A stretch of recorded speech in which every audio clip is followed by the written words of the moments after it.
김도인 외 출근길 그 말씀 1장 믿음은 장애물을 극복하는 것입니다. 김도인 목사. 절박함으로 살아야 합니다. 제가 종종 받는 질문이 있습니다. 어떻게 살아야 세상을 잘 사는 것입니까? 저의 대답은 이렇습니다. 절박하게 살아야 잘 사는 것입니다. 그리고 절박하게 살았던 저의 이야기를 들려줍니다. 저는 50대부터 절박하게 살아왔습니다. 지금도 절박하게 사는 중입니다. 전에는 절박하게 살지 않고 즐거운 생활만 추구했습니다. 언제나 재미있게 살려면 어떻게 살아야 하는가를 고민했습니다. 절박하게 10년을 살았더니 하나님께서 기회를 주셨습니다. 그 절박함이 사람들로부터 인정을 받게 하셨습니다. 10년을 절박함으로 살았더니 친구들에게서 종종 듣는 말이 있습니다. 너는 큰 성공을 이뤘다. 이런 말을 들을 때마다 저는 생각합니다. 나는 아직 멀었다. 실제로 전 아직 성공이란 단어가 무엇을 뜻하는지 모릅니다. 아직도 성공했다고 생각하지도 않습니다. 하나님께서도 절박함으로 일합니다. 절박한 삶을 살려면 갖추어야 할 것이 있습니다. 예수님과 같이 세상을 살아가는 것입니다. 한 가지 예는 일에 대한 예수님의 태도입니다. 내 아버지께서 이제까지 일하시니 나도 일한다. 요한복음 5장 17절 말씀. 예수님은 자기가 일하는 이유를 하나님에게서 찾았습니다. 그래서 하나님께서 일하시니 자기도 일하신다고 합니다.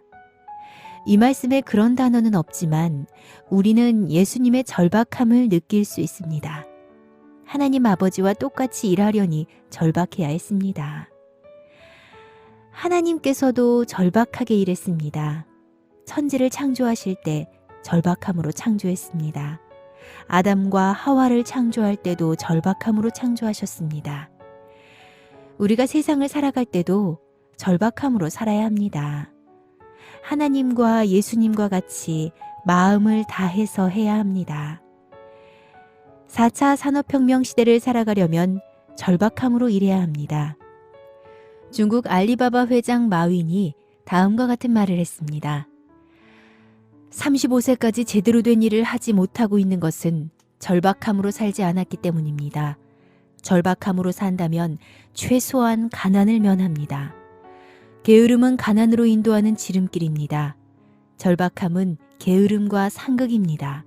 그러므로 절박함으로만 살면 가난은 친구가 되지 않습니다.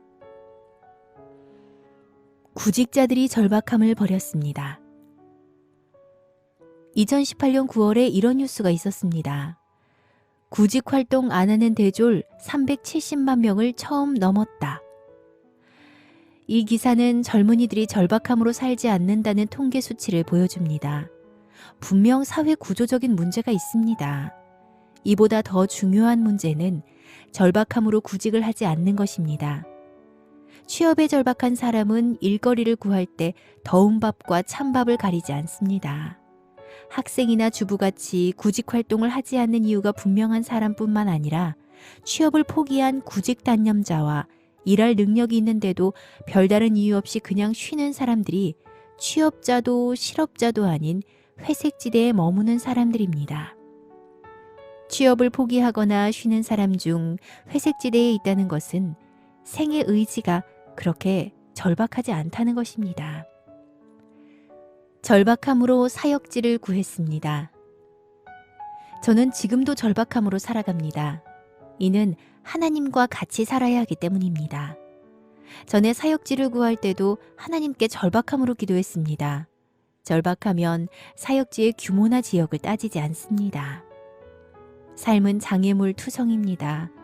삶에 장애물이 있다는 것은 절박함이 삶의 기본 자세가 되어야 함을 말해줍니다.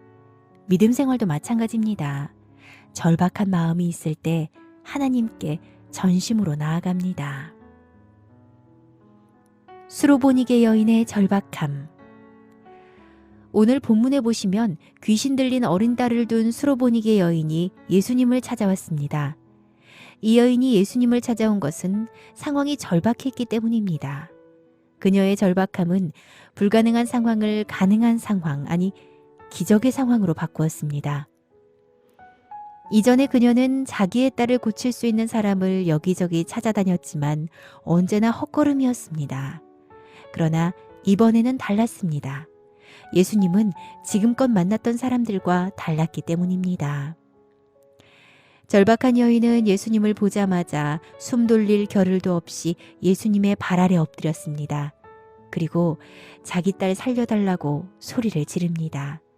그만큼 자기 딸을 살려야 한다는 절박함이 컸기 때문입니다. 대부분의 부모는 자식 문제가 터지면 체면을 생각하지 않습니다. 오직 절박한 마음으로 덤벼듭니다. 오늘 수로보니게 여인이 그러했습니다. 한때 헬리콥터맘이라는 용어가 유행한 적이 있습니다. 엄마가 성인이 된 대학생 자녀의 인생까지 개입해서 조종한다는 말입니다. 이런 모습이 좋아 보이지 않을지라도 자녀의 장래에 대한 엄마의 절박함의 다른 표현입니다. 그렇다면 이 여인이 보인 믿음의 행동은 무엇을 뜻합니까? 그것은 믿음이 절박함으로 표현된다는 것입니다. 쥐가 궁지에 몰리면 고양이에게 덤벼듭니다. 마찬가지로 인간이 궁지에 몰리면 하나님을 절박함으로 찾습니다. 결국 믿음은 절박함의 또 다른 표현입니다. 우리는 하나님께 나아갈 때 믿음으로 나아가야 합니다. 믿음으로 절박하게 나아가지 않으면 산과 같이 높은 장애물을 극복할 수 없기 때문입니다. 절박할 때는 장애물이 디딤돌로 보입니다. 그러므로 그리스도인에게 장애물은 절박함으로 하나님께 나아가도록 하는 하나님의 선물입니다. 수로보니게 여인에게는 전에도 장애물이 많았습니다. 하지만 이번 장애물은 더 큽니다. 자신이 그렇게 신뢰했던 예수님이 걸림돌이 될 줄 몰랐기 때문입니다. 딸의 문제의 해결자라고 믿었던 예수님이 지금 그녀의 걸림돌이 되고 있습니다. 그것은 예수님이 하시는 황당한 말씀 때문입니다. 예수님은 딸에게서 귀신 쫓아내 주시기를 간구하는 여인에게 이렇게 말씀하셨습니다. 자녀로 먼저 배불리 먹게 할지니 자녀의 떡을 취하여 개들에게 던짐이 마땅치 아니하다. 마가복음 7장 27절 말씀. 이 말씀은 예수님이 여인의 요구를 들어줄 수 없다는 말입니다. 큰 기대를 하고 왔는데 실망이 확 밀려오는 말입니다. 이럴 때 절박하지 않은 사람은 그래 너 잘났다 라고 한마디 한 뒤 돌아섭니다. 하지만 절박한 사람은 다르게 행동합니다. 자존심을 꺾고 다시 한번 더욱 간절함으로 매달립니다. 여인이 예수님께 다시 나아간 것은 자기 딸을 포기할 수 없었기 때문입니다. 아니, 결코 빈손으로 돌아갈 수 없었기 때문입니다. 절박했던 여인은 예수님의 말씀 때문에 포기하지 않았습니다. 더욱더 절박함으로 매달렸습니다. 주여, 올소이다마는 상 아래 개들도 아이들이 먹던 부스러기를 먹나이다. 마가복음 7장 28절 말씀. 믿음이란 물러서지 않는 것입니다. 포기라는 단어를 생각하지 않는 것입니다. 포기할까라는 마음도 먹지 않는 것입니다. 여러분, 믿음과 매달림은 다릅니다. 믿음이 있으면 절박하게 간청하지 비굴하게 매달리지 않습니다. 매달리는 것에는 비굴함이 담겨 있습니다. 비굴함은 자존심을 버리지만 믿음은 자존심을 지킵니다. 수로보니게 여인은 자존심을 지키며 예수님께 다시 간청했습니다. 도로나 건물 공사하는 곳에 가면 다음과 같은 푯말이 있습니다. 돌아가시오. 그럼 대부분은 돌아갑니다. 아니, 돌아가야 합니다. 그러나 반드시 지나가야 할 사람은 어떻게든 지나갑니다. 지나가지 않으면 안 되기 때문입니다. 제가 오사카 여행을 갔다가 입국하는 날이었습니다. 오사카 덴노 지역에서 공항행 전철로 갈아타려는데 진도 6 이상의 강진이 발생했습니다. 그러자 전철, 공항행 기차, 공항행 버스가 모두 운행 정지되었습니다. 저는 절박했습니다. 꼭 귀국해야 했기 때문입니다. 제 성격이 내성적이라서 잘 모르는 사람에게 먼저 말을 잘 걸지 않습니다. 하지만 그때는 달랐습니다. 귀국해야 했기 때문입니다. 저는 어쩔 줄 몰라 하는 표정으로 일본 사람들에게 도움을 요청했습니다. 그랬더니 많은 분이 도움을 주었습니다. 하지만 공항행 기차와 버스로는 공항에 갈 수 없었습니다. 마지막 남은 방법은 택시를 타고 가는 방법이었습니다. 당시 택시가 유일하게 이용 가능한 교통수단이었기에 택시 승강장은 택시를 타려는 손님들로 장사진을 이뤘습니다. 여행용 가방을 들고 있으면 멈추지도 않았습니다. 그렇게 몇 시간을 보낸 뒤 덴노지역에서 멀리 가서 택시 잡는 방법을 선택했습니다. 여전히 택시 잡기는 하늘의 별 따기만큼 어려웠습니다. 몇 시간 후 방금 손님을 내려준 택시를 발견했고 저는 뛰어가서 막 출발하려던 택시를 잡았습니다. 택시를 타기까지 약 6시간이 소요되었습니다. 제가 기어코 택시를 탈 수 있었던 것은 귀국에 대한 절박함 때문이었습니다. 절박하니 문제가 문제로 보이지 않았습니다. 그저 넘어야 할 언덕으로 보일 뿐이었습니다. 어떤 것도 제 눈에 들어오지 않았습니다. 배고픔, 창피함, 당황함 등은 아무런 장애가 되지 않았습니다. 오직 택시를 잡아야 한다는 절박함만 남았습니다. 본문의 수로보니게 여인이 그러합니다. 예수님의 말씀이 그녀에게 실망, 수치, 좌절로 다가오지 않았습니다. 오히려 더욱 간절함으로 다가왔습니다. 우리는 살면서 쉽게 포기할 때가 있습니다. 이는 장애물이 크기 때문이 아니라 절박하지 않았기 때문입니다. 절박한 사람의 사전에는 포기라는 단어가 없습니다.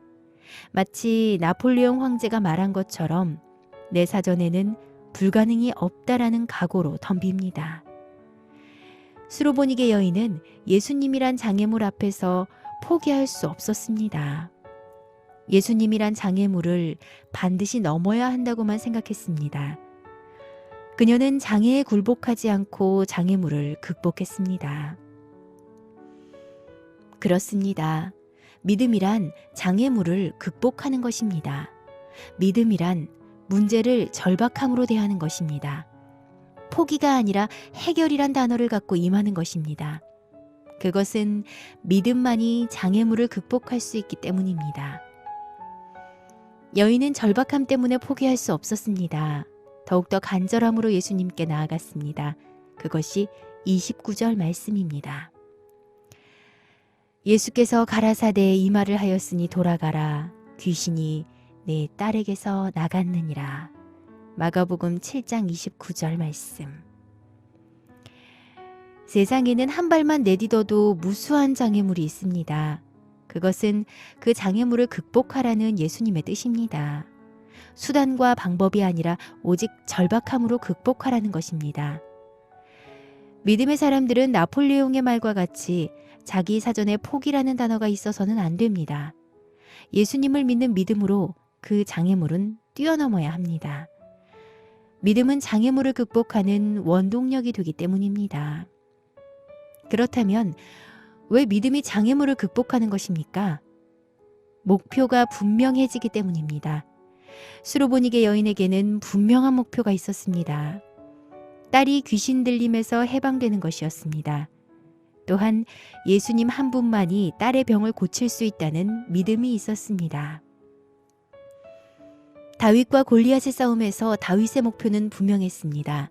다윗은 자기 재능이 아니라 만군의 여호와의 이름으로 골리앗을 쓰러뜨려야 했습니다.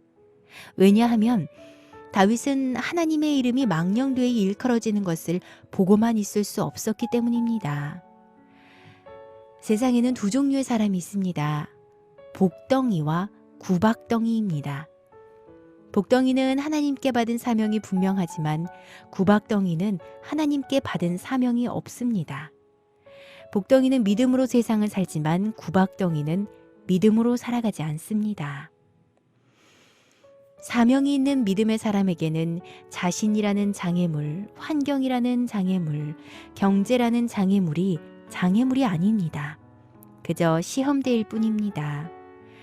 사명이 있는 사람은 그 시험대를 사명으로 훌쩍 뛰어넘습니다. 바울은 사명이 있었기에 표대를 향하여 달려간다라고 했습니다. 믿음의 사람은 장애물을 장애물로 여기지 않습니다. 그것은 장애물을 바라보지 않고 하나님만 바라보기 때문입니다. 장애물이 있다는 것은 하나님만 바라보라는 하나님의 뜻이라고 보면 됩니다. 그래서 그리스도인은 믿음으로 살아야 합니다. 믿음의 사람은 오직 하나님만 바라봅니다. 수로보니게 여인은 오직 예수님만 바라보았습니다. 그 결과 딸이 귀신 들림에서 치료받을 수 있었습니다. 그럼 믿음으로 살려면 어떻게 해야 합니까? 하나님에 대해 결핍을 느껴야 합니다. 많은 그리스도인이 하나님에 대해 결핍을 느끼며 살지 않습니다. 오히려 자기만족을 느끼며 살아갑니다. 그리스도인은 결핍을 채우려고 하지 말고 결핍을 느껴야 합니다. 결핍을 느끼며 살아야 하는 이유는 결핍을 느끼면 신앙의 큰 그림을 그릴 수 있기 때문입니다. 눈앞만 보지 않고 멀리 볼 수 있습니다. 더 나아가 하나님과 관계를 어떻게 설정할 것인가에 대한 큰 그림을 그릴 수 있습니다. 결핍을 느끼면 하나님과의 관계 설정에 집중합니다. 자신의 삶과 할 일에 대한 기준을 하나님의 말씀에 맞춥니다. 그 결과 신앙생활을 통해 후회를 만들지 않습니다. 반대로 기준을 하나님께 맞추지 않으면 후회를 만듭니다. 그래서 결국 믿음의 승자의 주머니에는 만족이 있지만 패자의 주머니에는 결핍이 가득합니다. 그리스도인은 결핍을 느끼는 순간 하나님께서 하시도록 믿음으로 나아가야 합니다. 하나님께서 하시도록 믿음으로 나아가면 장애물은 축복으로 바뀝니다. 믿음은 하나님의 역사를 끌어냅니다. 수로보니게 여인의 믿음이 딸의 문제를 예수님께 들고 나아가게 했습니다. 하나님께서는 우리의 장애물을 보시지 않습니다. 우리의 믿음을 보십니다. 그러므로 우리는 하나님께 믿음으로 나아가야 합니다. 믿음은 장애물을 극복하는 통로이기 때문입니다. 저는 성도님들이 수로보니게 여인처럼 예수님께 절박함과 믿음으로 나아가길 축복합니다. 그래서 인간이 넘을 수 없는 장애물을 예수님 안에서 해결받으시길 바랍니다. 오늘 수로보니게 여인처럼 믿음으로 예수님께 나아가 장애물을 극복하는 하나님의 사람들이 되시기를 축복합니다. 2장 행함이 있는 믿음이 산 믿음입니다. 오금숙 목사. 행동이 진짜입니다. 송정님에 져서 참 좋은 당신을 만났습니다에 마음을 끄는 이야기가 있습니다. 세상에서 가장 하기 힘든 말은 미안하다라는 말입니다. 고맙다는 표현보다, 사랑한다는 고백보다 미안하다는 사과는 입 밖으로 내기가 쉽지 않습니다. 그런데 힘든 만큼 미안하다라는 그 말은 상황을 다 좋게 만들어줍니다. 그리고 사과를 한 내 마음을 편안하게 해줍니다. 한 사람이 용기를 내서 고백한 사과 한마디가 다른 한 사람의 용서를 가져왔습니다. 증오하는 마음은 쉽게 접어지는 것이 아닙니다. 용서하는 것도 쉬운 일은 아닙니다. 그러니 증오하던 사람에게 용서하지 못하던 사람에게 축복을 건네는 일은 얼마나 어렵겠습니까? 미워할 수밖에 없는 사람을 이해하고 축복하는 것이야말로 삶의 진정한 승리입니다. 사과와 용서는 서로를 더 성숙하게 하고 진정으로 승리하게 하는 참 멋진 일입니다. 미안하다라는 말은 지나가다가 어깨를 스쳤거나 붐비는 전철 안에서 다른 사람의 발을 밟았을 때 합니다. 그런데 사람들이 말로 상처를 준 다음에는 미안하다는 말을 잘 하지 않습니다.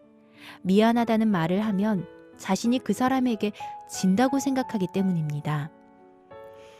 삶은 이기고 지는 문제가 아니라 어떻게 하면 아름답게 하느냐의 문제입니다. 삶을 아름답게, 세상을 아름답게 만드는 것이 우리가 세상을 살아갈 이유입니다. 내성적인 사람은 실수했을 때 미안하다고 말하고 싶어도 입 밖에 잘 나오지 않아서 고민합니다. 그럴지라도 미안하다면 말을 해야 합니다. 행동으로 옮긴 것이 진짜이기 때문입니다. 행동으로 나타낼 때 진짜 미안함을 알 수 있기 때문입니다. 행동이 따라주지 않는 것은 진짜가 아니라 가짜입니다. 그래서 미안한 마음을 표현할 때는 상대방을 향해 고개를 숙여야 합니다. 믿음은 행동입니다.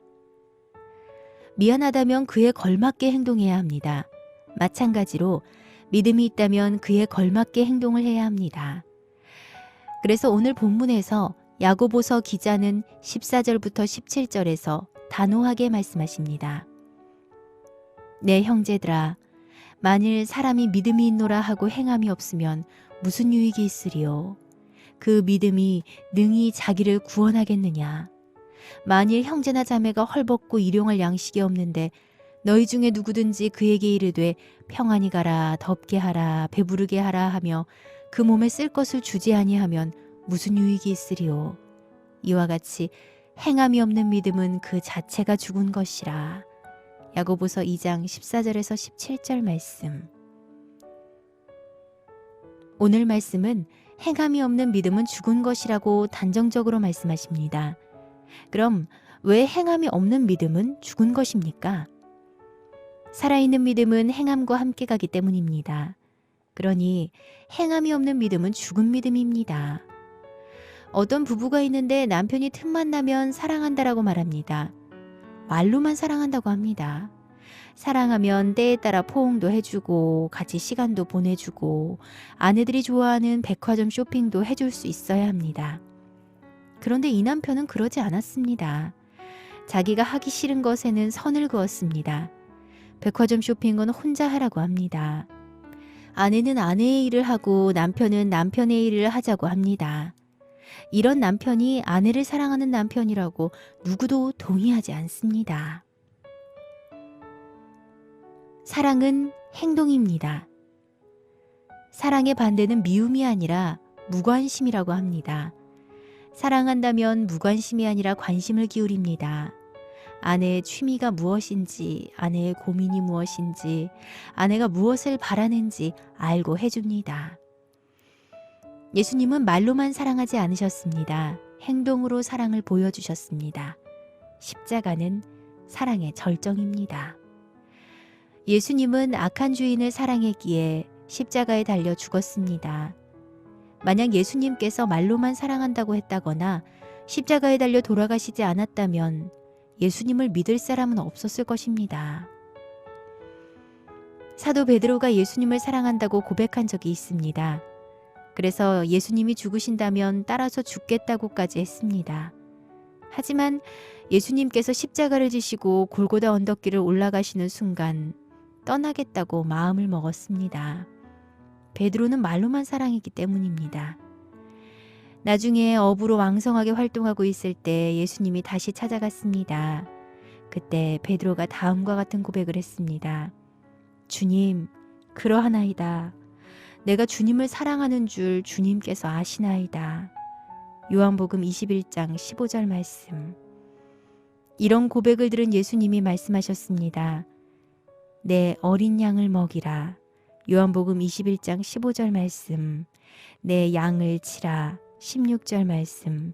내 양을 먹이라. 17절 말씀. 사랑의 말을 듣고 그 사랑을 확인한 뒤 베드로는 예수님을 따랐습니다. 이것이 사랑입니다. 사랑은 말에 그치지 않고 행동까지 보여주는 것입니다. 행함이 있는 믿음의 사람이 소중히 여기는 것이 있습니다. 바로 기도입니다. 그것도 중보기도입니다. 강력한 힘이 있는 기도는 중보기도입니다. 그것은 자기를 위한 기도가 아니라 남을 위한 기도이기 때문입니다. 사랑이 있을 때 중보기도 할 수 있습니다. 믿음에는 행함이 뒤따라야 합니다. 행함이 뒤따르는 믿음이 산 믿음이기 때문입니다. 산 믿음은 뻘떡뻘떡 뛰어 살아있음을 나타내는 것으로는 부족합니다. 산 믿음은 온전한 데까지 나아가야 합니다. 산 믿음을 가진 대표적인 사람이 아브라함입니다. 아브라함의 살아있는 믿음은 그가 아들 이삭을 제단에 바친 사건을 통해서 알 수 있습니다. 믿음이 산 믿음이어야 하는 것은 그럴 때에야 믿음이 행함과 함께 일하고 행함으로 믿음이 온전하게 되기 때문입니다. 믿음은 복음과 함께합니다. 믿음은 다른 사람과 함께합니다. 믿음이 없으면 자신만 돌봅니다. 이웃을 돌봐야 믿음입니다. 전도나 선교도 마찬가지입니다. 전도나 선교를 하는 것은 이웃의 아픔과 어려움을 함께하는 행동입니다. 교회는 전도와 선교를 해야 하지만 대부분의 교회는 전도와 선교의 조건을 여유로움이라고 말합니다. 그렇지 않습니다. 선교는 여유가 있을 때 하는 것이 아니라 산 믿음으로 하는 것입니다. 이영 선교사는 그의 책 땅끝 선교에서 다음과 같은 말을 합니다. 한국 교회의 대다수가 미자립 교회입니다. 미자립 교회일지라도 선교를 해야 합니다. 하지만 미자립 교회는 선교를 못한다는 말을 한다고 합니다. 그 이유는 자립 후에 선교하겠다거나 자기 나라에 복음화된 다음에 선교하겠다고 하기 때문입니다. 예수께서도 온 인류에게 선교하기 위해 오셨습니다. 우리나라 복음화율이 20%를 밑돌고 있습니다. 부자가 된 다음에 구제하겠다고 하거나 자립한 뒤에 선교하겠다고 하기 때문입니다. 그럼 영원히 전도할 수 없을 것입니다. 믿음이 있다면 나중에라는 단서를 달지 않습니다. 믿음은 행함과 함께합니다. 저도 이영 선교사가 말했던 사람과 크게 다르지 않았습니다. 선교를 꼭 해야 하는가에 대해 부정적이었습니다. 왜냐하면 저도 선교할 여력이 없었기 때문입니다.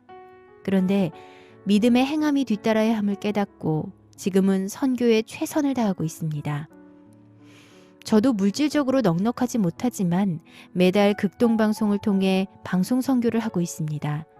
그 시작은 30여 년이 지났습니다. 하나님 앞에 평생을 방송 선교하겠다고 다짐도 했지만 생활이 곰핍한 관계로 꾸준히 하지 못했습니다. 그럴 즈음에 안양 갈멜산 기도원에서 결단하게 되었습니다. 강사 목사님이 어떤 것이든 하나님의 일은 작정하면 안 되는 것이 없다고 설교하셨습니다. 그 설교를 듣고 작정을 했습니다. 작정한 후 도중에 하지 못할 수도 있다고 생각되어 조금씩 더 보태서 했습니다. 그렇게 시작된 방송 선교를 이제는 교회 이름으로 하고 있습니다. 저에게 있어서 선교는 항상 우선순위였습니다. 우선순위로 정하니 하나님께서는 그때마다 할 수 있는 은혜를 주셨습니다. 그런 은혜 때문에 믿음을 행동으로 옮길 수 있었습니다. 누가 이웃이 되겠느냐? 믿음이 행동으로 이어지는 것은 선교에서뿐만이 아닙니다. 다른 사람에게 손을 내미는 것도 마찬가지입니다. 누가복음 10장 30에서 37절에 선한 사마리아 사람 이야기가 나옵니다. 예루살렘에서 여리고로 내려가다가 강도를 만난 사람이었습니다. 레위인들을 비롯한 다른 사람들은 믿음을 행동으로 연결하지 못했습니다. 하지만 이방인이었던 사마리아 사람은 믿음을 행동으로 연결했습니다. 그는 여행하던 사마리아 사람을 위해 그가 갖고 있던 기름과 포도주를 선뜻 내놓았습니다. 그것도 모자라 여관 주인에게 나중에 돈을 주겠다고 보살펴달라고까지 했습니다.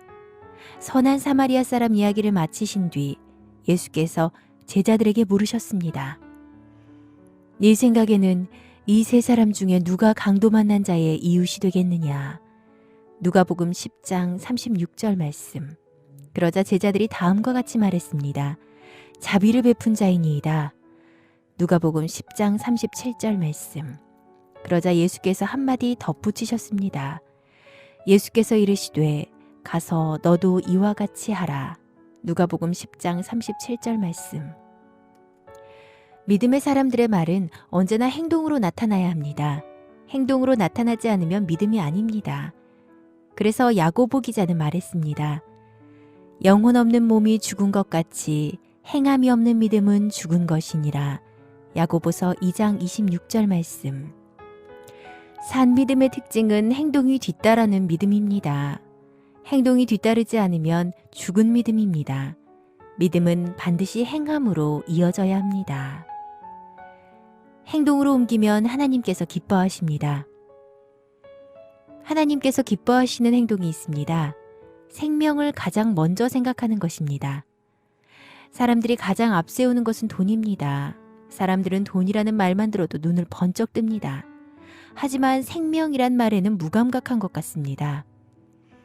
형제가 헐벗고 일용할 양식이 없다면 그의 생명에 문제가 있는 것입니다. 그런데 사람들은 말로만 평안히 가라, 덥게 해라, 배부르게 하라고 합니다. 생명에는 관심이 없고 자기 편함만 추구하는 것입니다. 이익이 되지 않으니 생명은 관심 밖에 있습니다. 사람들이 죄악에 빠져 있거나 그들의 생명이 위험하면 그들을 죄악에서 건져내려고 합니다. 생명을 보존할 방법을 찾아야 합니다. 하나님께서 에스겔에게 하신 말씀이 있습니다. 내가 악인을 깨우치되 그가 그의 악한 마음과 악한 행위에서 돌이키지 아니하면 그는 그의 죄악 중에서 죽으려니와 너는 네 생명을 보존하리라. 에스겔서 3장 16절에서 21절 말씀. 그리스도인은 생명을 최고로 여겨야 합니다.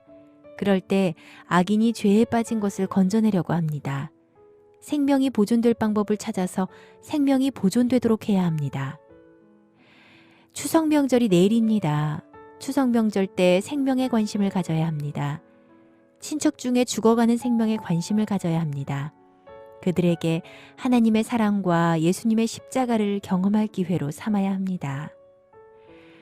죽어가는 가족들의 생명에 대한 안타까움으로 복음을 전해야 합니다. 복음 전도는 하나님께서 기뻐하십니다. 전도는 하나님의 명령입니다.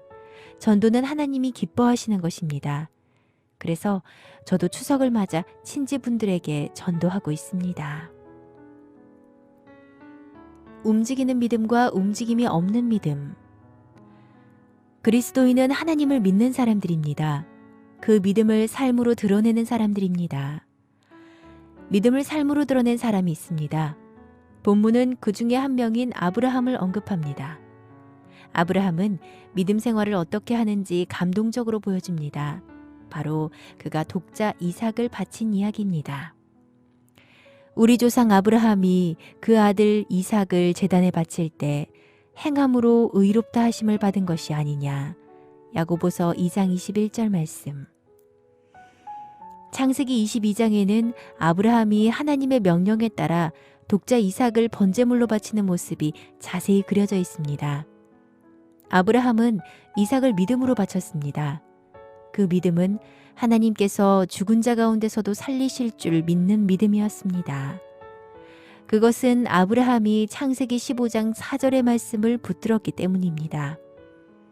여호와의 말씀이 그에게 임하여 이르시되 그 사람이 네 상속자가 아니라 내 몸에서 날 자가 네 상속자가 되리라.